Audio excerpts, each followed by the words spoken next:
Hello there guys, welcome to another of my live videos, and on this video there is lots to negotiate about. I am going to be giving you a bit more additional information on Ighalo. Then I am going to be giving you some latest news on Timo Werenr from RP Leipzig, because there is huge developments on Timo Werenr. Then I am going to be talking with you a bit more about Sancho and that. So like I mentioned, lots of topics to delve into, but I am going to start with the news on Ighalo. So Man United are set to decide on Ighalo's future today. Ighalo's loan does expire today with the football club. Now, it does mention that Man United are still in talks with Shanghai Shenhua over extending Ighalo's loan. I think we're hoping to extend his loan for around 6 months. So that would keep him at the football club until January 2021. So there you go on that. But if obviously, we can't reach an agreement with Shanghai Shenhua today, so if we can't, extend his loan or, get him permanently in that, he will make a return back to Shanghai Shenhua. Shanghai Shenhua did say, though, that they expect Ighalo to return in time for the start of the new Chinese Super League season. And I think the Chinese Super League season starts at the end of June, or is it at the beginning of July? Now, don't forget, earlier on this week, this was stemming from Ighalo's agent, and he said that Ighalo is close to agreeing a contract extension with Manchester United. Basically, it said that Shanghai Shenhua had softened their stance on Ighalo, and they will let him extend his loan at Manchester United until January, providing that he does sign a 2-year deal worth £400,000 a week. Shanghai Shenhua have offered him a 2-year deal worth £400,000 a week, which will keep him under contract at Shanghai Shenhua until 2024. I think he's got a contract with Shanghai Shenhua until 2022. But Ighalo does want to stay at the football club, because it recently said that he will risk a £75 million contract with Shanghai Shenhua to remain at Manchester United. And Solskjaer, of course, has been talking a lot about Ighalo, and Solskjaer wants to keep him at the football club.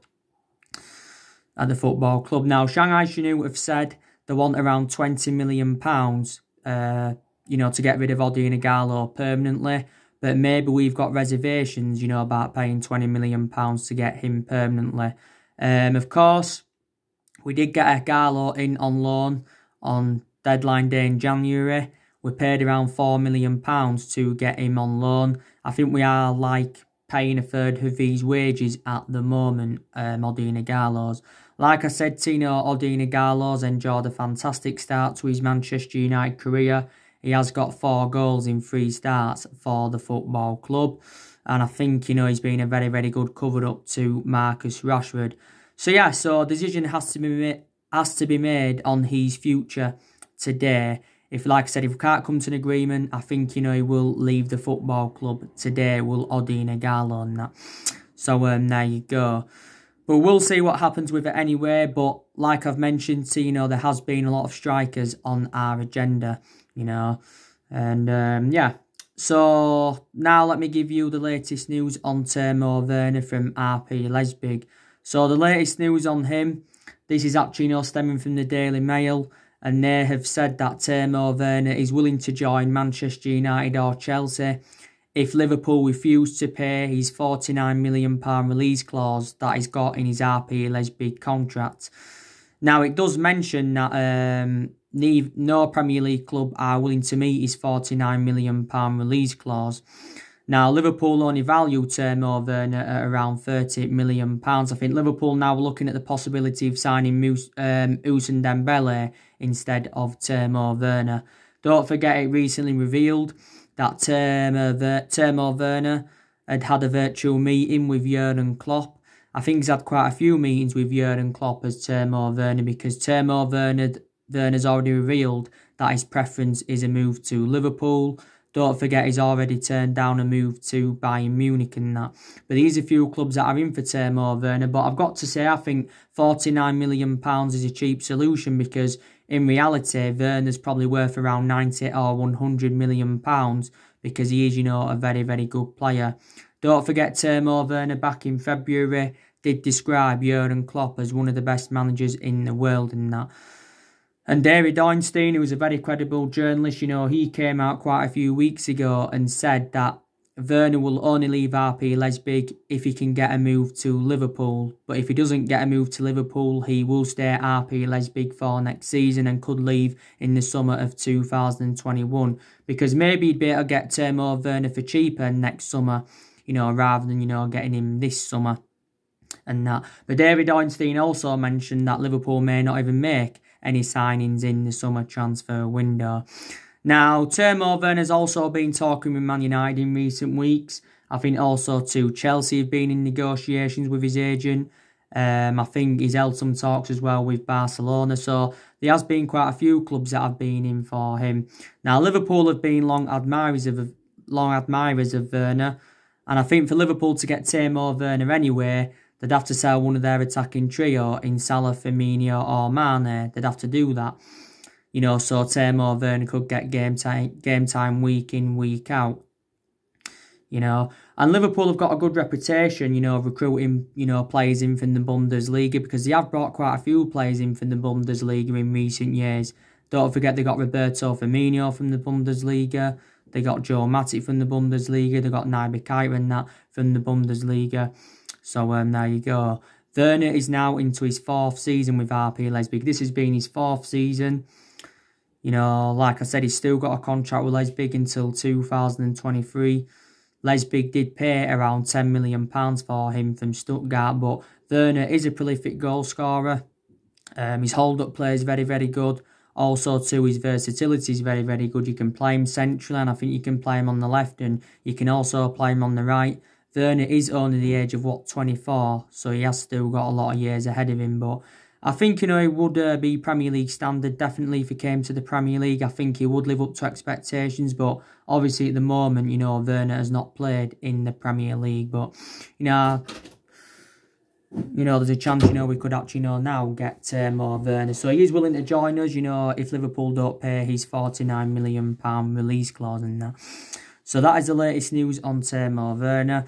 Now, just want to give you some news on Jadon Sancho because actually positivity that's come out regarding Jadon Sancho. So, according to recent reports, Man United and also Borussia Dortmund expect Jadon Sancho to complete a move to Old Trafford in the summer transfer window. So, it mentioned yesterday, these reports were stemming from the German press, and they said that Jadon Sancho wants to leave Borussia Dortmund and he's got no intentions of extending his contract because obviously, Dortmund have been hoping, that they can convince Jadon Sancho, to sign a new contract.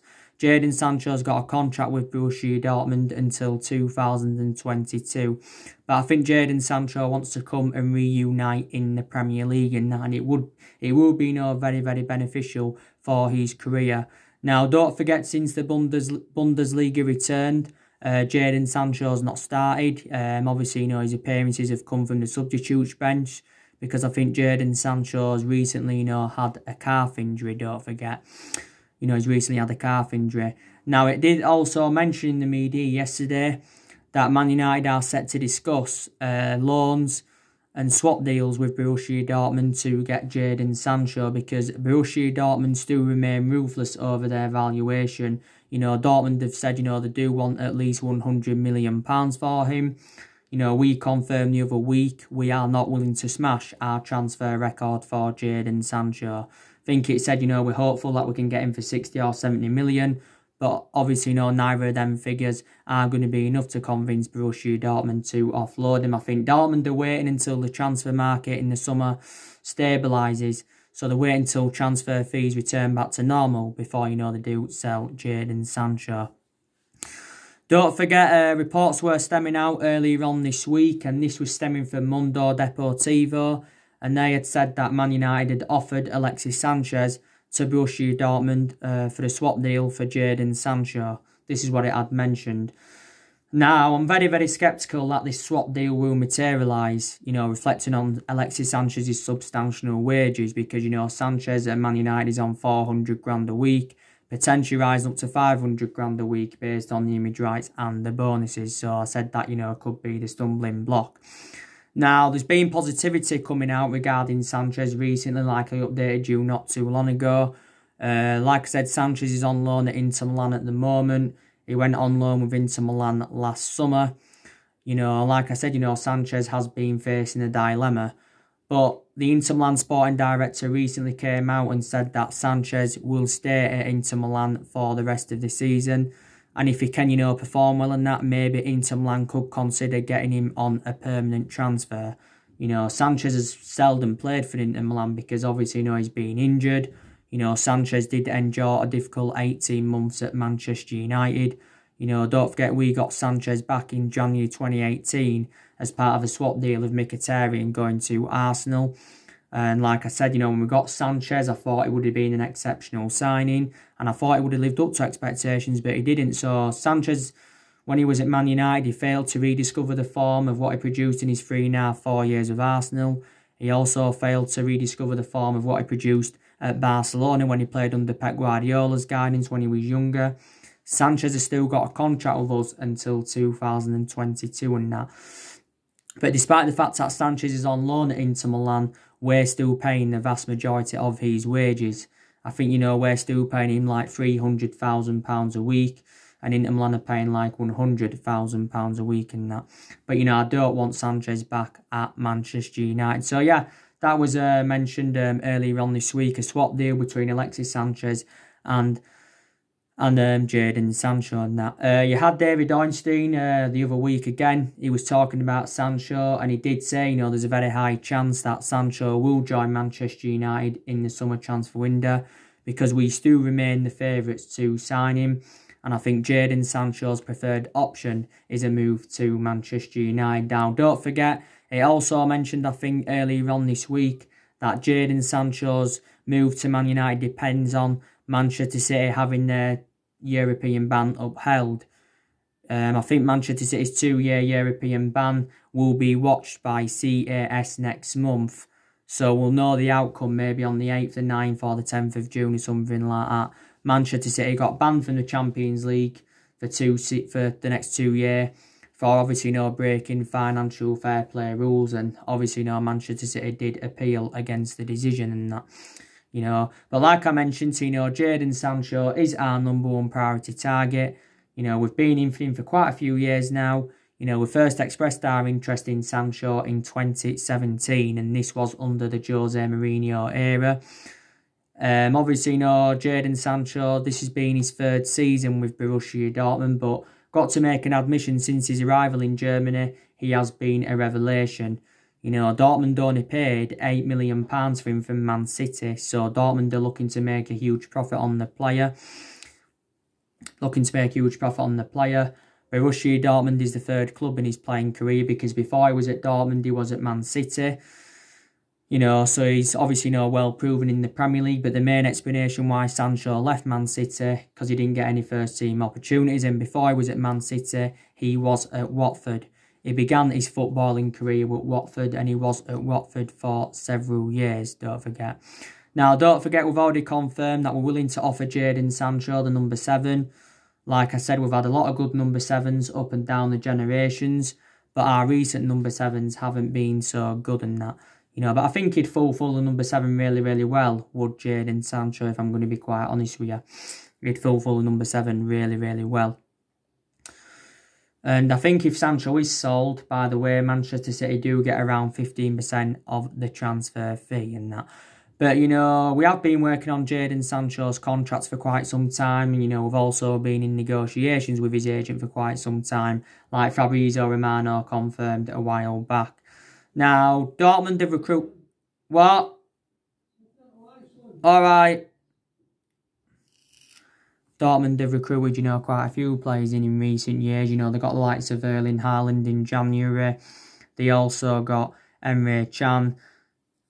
You know, they also got Thorgan Hazard and Julian Brandt, so they have recruited quite a few players in. But, you know, in recent years, you know, Borussia Dortmund have let quite a few of their players go to the Premier League.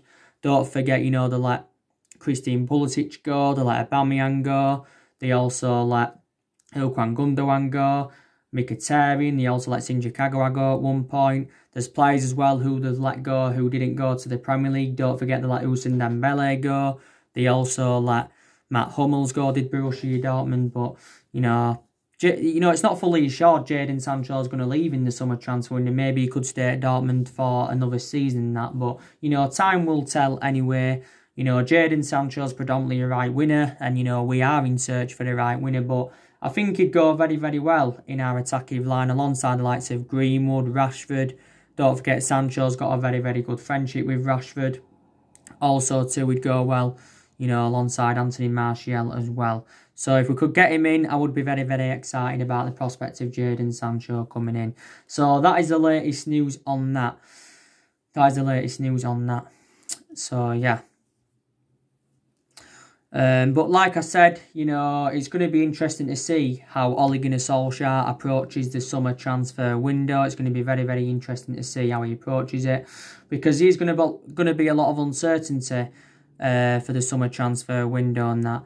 Solskjaer's already revealed his plans, like I mentioned, for the summer transfer window. He does want to make around 3 or 4 signings in the summer transfer window, because he believes we need around 3 or 4 signings to become title contenders next season. I do believe Solskjaer still wants to continue the policy of recruiting young British talents to Manchester United like he did do last summer. You know, but Solskjaer, you know, has got the backing of Ed Woodward, because Ed Woodward has said on quite a few occasions this season that, you know, he's willing to back Solskjaer, and he's also assured that Ole Gunnar Solskjaer's job is safe. You know, this is what Ed Woodward has come out and said. And like I said, Tino, we've been very, very critical of Solskjaer. You know, we've also been very, very critical of Ed Woodward, though. You know, Woodward's been at the football club since 2012. You know, Woodward now is into his 8th season at Man United. This is, you know, it's been his 8th year at the club. Ed Woodward's. The main explanations why we've criticised him is reflecting on how poor our recruitment policy's been. Also, too, of us overpaying for players, our poor selection of managers. So these are the reasons Ed Woodward, you know, has been criticised and that. Like I said, you know, we've also been very, very critical of the Glazers. You know, the Glazers have been at Man United since 2005. It's now 2020, so the Glazers have been here for 15 years. Like I said, Tino, the Glazers have got no intentions of selling the football club. They've no intentions of selling the football club of the Glazers.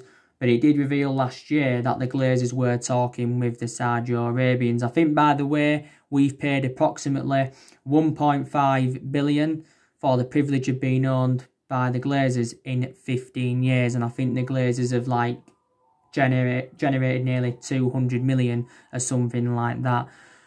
You know, but don't forget, you know, Solskjaer was very, very close to getting sacked early on in the season. Very, very close, but he didn't. And obviously at that point there was talks of Mauricio Pochettino coming in. There was also talks of Massimiliano Allegri also coming in. By the way, Pochettino was linked with a managerial role at Man United before Solskjaer got the job permanently in March. And that, you know, so there you go. But like I said, Tino, we need to give Ole Gunnar Solskjaer another season. We need to, you know, give him at least a couple of more transfer windows as well, because he's still in the process of rebuilding this Manchester United team. And it is a transition period, and it has been a transition period for a while, but Solskjaer revealed at the beginning of the year he's hopeful that we can get through this transition period. And, you know, Solskjaer has been at the football club for nearly a year and a half now. It is nearly a year and a half he's been here, including the 3 months when he was the interim manager. You know, Solskjaer did really, really well in that 3-month period when he was the interim manager. And, you know, that's the main explanation why I got the job permanently, reflecting on what he did in that 3-month period.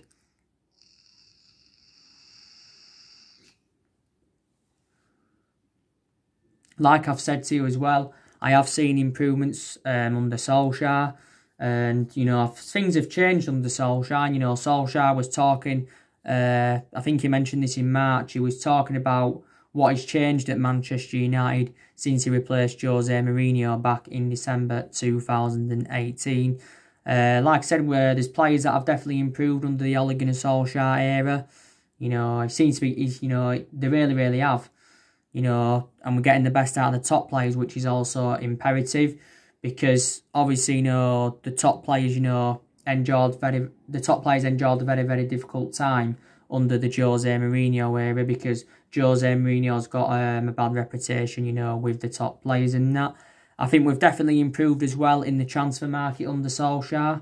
I think we've been a bit more ruthless in the transfer markets, and Solskjaer's obviously, recommended the players that I wanted to recommend in. Obviously, so far Solskjaer's enjoyed 3 transfer windows at the football club, and he has spent, over £200 million on these 5 players. Last summer, he brought Daniel James and Wan-Bissaka and Harry Maguire in. And in January, he brought Bruno Fernandes and Ighalo in. We got Ighalo on loan, but Solskjaer, has made so far 4 permanent signings. But the players he's recommended in have been very, very impressive so far. The summer transfer window will be Solskjaer's 4th transfer window as Manchester United manager. And that. So there you go. Like I said to you, it confirmed recently that Man United have taken a £140 million loan out of the £150 million revolving credit facility. And the main explanations for this is to help us through the coronavirus crisis, and also to help us fund moves in the summer transfer window. And that. So we have, taken a £140 million loan, because this may help us get the players that we want in the summer transfer window.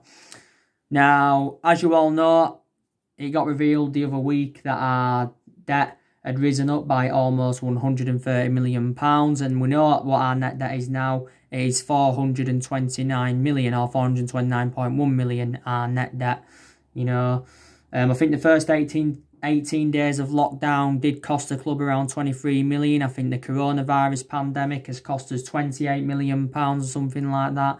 But Woodward did reveal in the statement the other week after the conference call with the investors that the coronavirus pandemic is one of the hardest moments in Manchester United's 142-year history.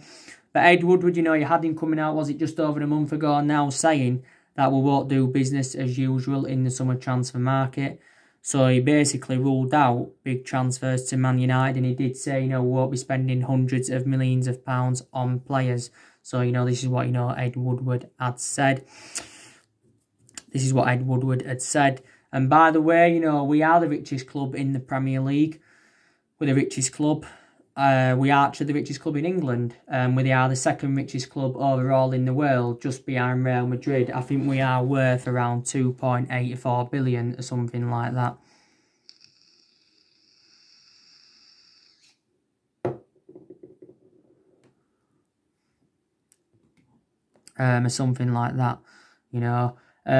So, yeah. And, we are going to get rid of players in the summer transfer window as well. With big decisions to make in the summer, what players we're going to recommend in and what players we're going to get rid of. I have an idea of the players that Man United are going to get rid of. I think we're definitely going to get rid of Phil Jones. We're going to get rid of Smalling and Rojo on permanent transfers. Delors, Solskjaer determined to keep him, but it said that Barcelona and PSG are interested in Diego Delors. Also, too, I expect Jesse Lingard and Andres Pereira to leave the football club. Angel Gomez, we've got to, make a decision on his future. Like it revealed earlier on this week, it said that Man United had made a final contract offer for Angel Gomez, and it says we've offered him around 1.5 million a year for him to stay at Manchester United. Whether he accepts this offer or not, I do not know, but we've put forward a few contract offers for Angel Gomez, and obviously, he has turned them down. Angel Gomez has only made 6 first-team appearances this season, so he's found his appearances limited at the club, but there's a few players that have found their appearances limited. You've had Tahith Chong, that's found game time very, very difficult. You've had James Garner, he's also found game time very, very difficult in that. So there you go. I think, by the way, as well, we're going to be loaning James Garner out, like it mentioned quite a few weeks ago in the mainstream media. So yeah, Paul Pogba, still a lot of uncertainty over his future and that. So we're definitely going to get rid of players in the summer transfer window. So in that way, we're going to generate money anyway. But to be fair to Solskjaer, he has got rid of a lot of the deadwood since he got recommended into the football club. We have seen a total of 19 players depart since Solskjaer came in. I think around 8 or 9 senior players left and around 10 young players also left. But like I've said to you before, these positives, you can take from Ole Gunnar Solskjaer's tenure, since he came in and that. I think, he's promoted the youth very, very well. And overall, anyway, every player more or less has been given their chances to express themselves, because he confirmed this, Solskjaer, when he first got appointed in, that, all the players, would get given their chance to express themselves. We've done very, very well against the big six sides this season. We've taken 17 points against the big six sides. Don't forget, we was in a good vein of form before the football season got suspended. We are unbeaten in our last 11 games in all competitions, and Solskjaer will be under pressure to keep this good run of form up, for when the season, does resume. And that, so he is positive, to take from his tenure. But these decisions that Manchester United have got to make before, the season resumes. And I think there's decisions we've got to make ahead of next season as well. Like I said, we're facing a dilemma at left-back. Who's going to be our first choice left-back next season? Is Luke Shaw going to remain our first choice left-back? Or is, Brandon Williams going to become our first choice left-back? Because I've been very, very impressed with Brandon Williams this season. I really, really haven't that.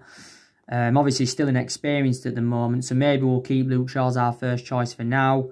Luke Shaw's very, very good. My only element of concern about Luke Shaw is that, he is injury-prone. Luke Shaw is now into his sixth season at Manchester United. I think we've already made a decision on the goalkeeping. We've made the goalkeeping decision. David De Gea is going to remain our number one goalkeeper next season, but David De Gea has been our number one for several years anyway. Dean Henderson, he's on loan at Sheffield United at the moment. I think this has been his second season on loan with Sheffield United, Dean Henderson's. He's had quite a few other loan spells with Stockport, Grimsby and Shrewsbury. Dean Henderson's got a contract with the club till 2022, but we've confirmed that we will allow Dean Henderson to remain on loan with Sheffield United until the end of the season and that.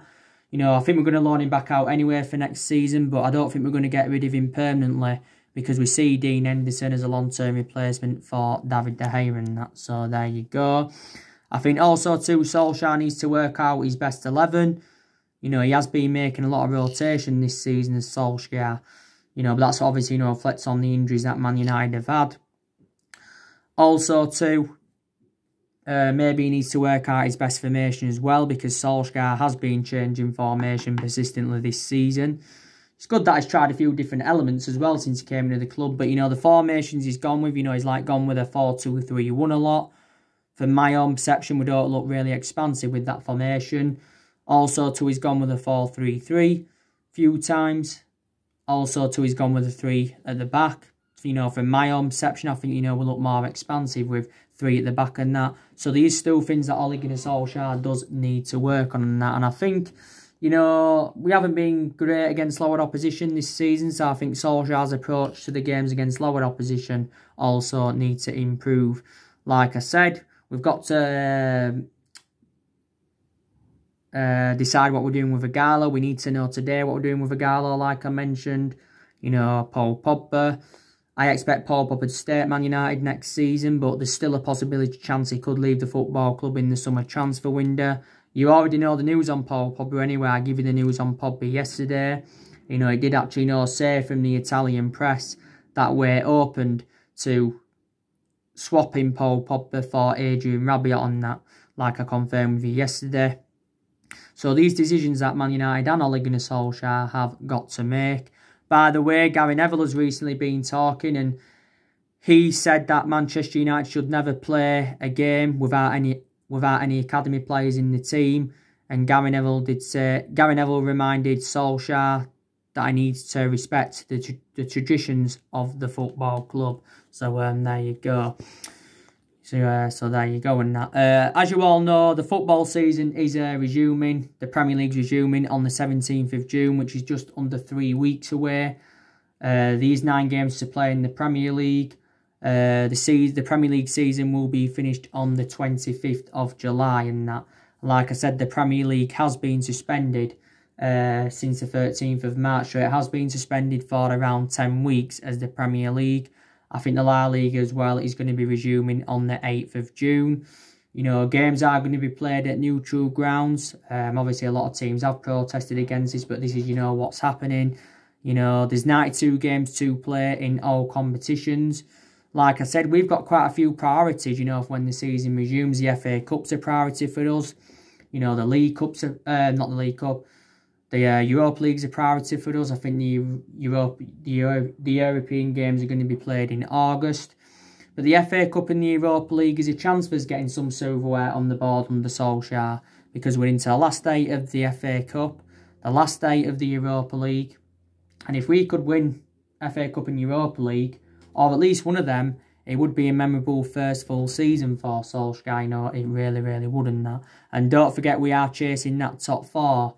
And, you know, we do want qualification for the Champions League for next season and that. So, there you go. But like I said, you know, we have been inconsistent for quite some time because we have been playing catch-up for the last 6 or 7 years or so. You know, in the last 6 or 7 years, we've had different managers with different philosophies. You know, we spent close to the £1 billion range on players, and we've recruited over 30-odd players in since the Alex Ferguson era and that. You know, but we haven't dominated football since the Alex Ferguson era. Solskjaer is our 4th permanent manager since the Ferguson era, because don't forget, we sacked David Moyes, we sacked Louis van Gaal, and we sacked Jose Mourinho on that. So there you go. So anyway, guys, that's everything to update you today. Drop your comments, likes below on the channel. If you do, consider subscribe as always, and take care. God bless, and I'll see you all again very, very soon.